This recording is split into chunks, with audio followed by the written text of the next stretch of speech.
ఉగ్రవాదాన్ని అణిచివేయడానికి ప్రధాని మోడీ గారికి కేంద్ర ప్రభుత్వం తీసుకునే ప్రతి చర్యకు మేము అండగా ఉంటామని ప్రతిజ్ఞ చేస్తున్నాం. मोदी जी, हम आपके साथ हैं.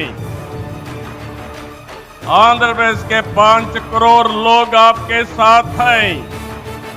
पूरा देश आपके साथ हैं. ఒకసారి గట్టిగా చెప్పండి, వందే మాతరం,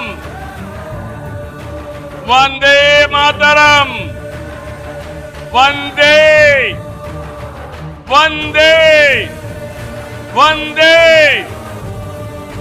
भारत माता के, भारत माता के, भारत माता के।